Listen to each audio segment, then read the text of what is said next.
Oui, donc au cinéma Passapolicar, je suis arrivé en 1982.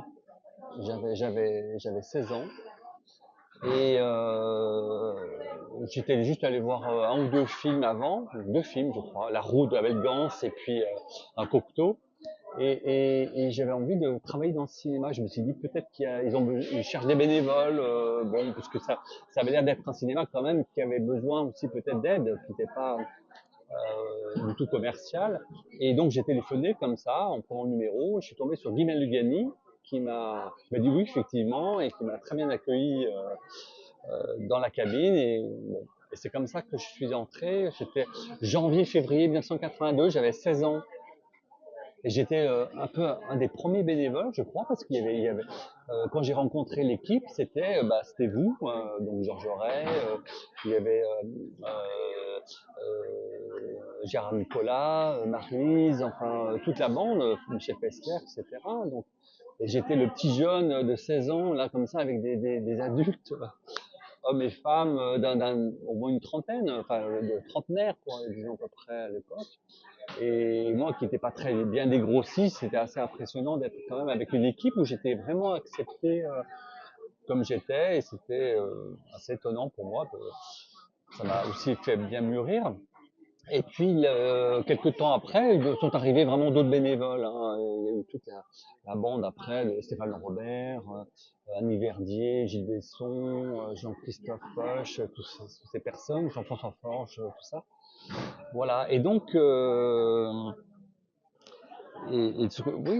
que j'ai vraiment apprécié dans, à cette époque et dans ce cinéma, c'est que, outre la découverte évidemment du patrimoine de cinéma, j'ai pu vraiment nourrir ma cinéphilie, c'était la possibilité de faire des choses.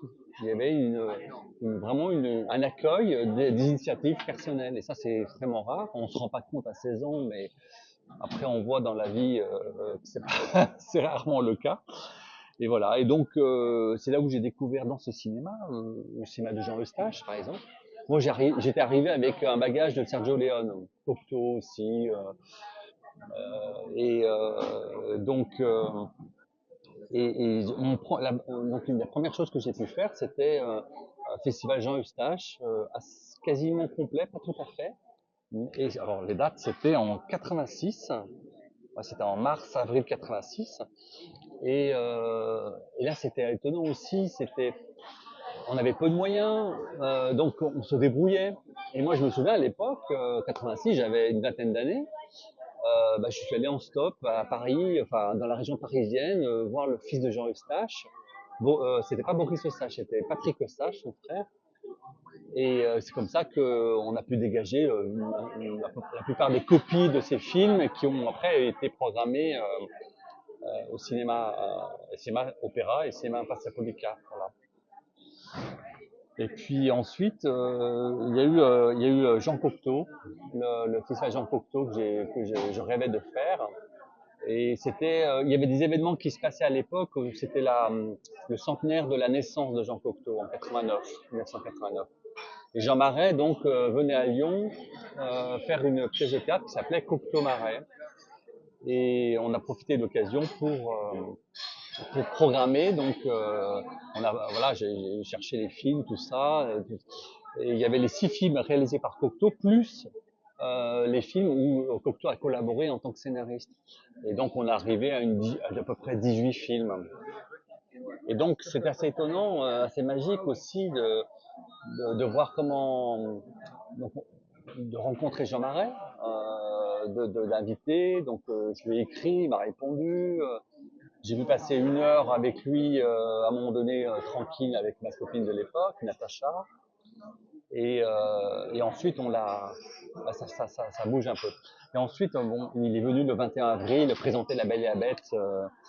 Bon, j'étais assez terrorisé devant le public et Guy Malugani a bien voulu, le directeur, l'accompagner c'est pour ça qu'on est en photo, on est un peu tous les trois. Et voilà. Et c'était une petite anecdote comme ça assez magique aussi. Chez Cocteau, il y a toujours des mystères un peu comme ça, un peu des choses de hasard qui sont vraiment surprenantes. La même semaine, donc j'avais rencontré Jean Marais, en vrai, revu l'Éternel Retour. le film sur Tristan et Iseult adapté par Cocteau, que j'aime au plus haut point. Et dans la rue, là, pas loin d'où Carlton, dans une rue, un soir, c'était vraiment la même semaine où j'avais vu ça, j'entends un type, un bruit de canne comme ça, et je croise Pierral, le nain Pierral, habillé vraiment en dandy, avec une fourrure comme ça, qui sortait ou qui allait, ou je crois qu'il sortait de ce palace, là, de Carlton. Il y avait un Carlton à l'époque, hein, il me semble bien. Et dans une rue sombre, et il m'a regardé, et je l'ai regardé, et on s'est croisés comme ça. Voilà, donc il y avait un mystère Cocteau là aussi, c'était assez magique. Et puis dans la foulée, hein, ça c'était en avril 90, dans la foulée, en mai-juin, il y avait le festival Sergio Leone, donc l'intégrale Sergio Leone, avec les publicités aussi, donc les 7 films plus les publicités qu'il avait faites. Et là, c'était la première fois, je crois même au monde, qu'un cinéma a passé l'intégrale Sergio Leone. Voilà, et ensuite, le dernière grande chose que j'ai pu faire dans ce cinéma, c'est un festival Brian de Palma. J'adorais Brian de Palma, et ça s'appelait une autre idée du remake. Parce que Brian de Palma travaille à partir en fait, de formes cinématographiques comme Hitchcock et d'autres, et qui retraite dans ses films un peu quelque chose de postmoderne un peu. Et donc, on a pu faire aussi un festival avec pas mal de films. Voilà, un peu les choses que j'ai pu faire. Et donc, il y avait cette équipe aussi, avec des gens que j'appréciais beaucoup, puis d'autres moins, bien sûr. Hein. Il y avait voilà.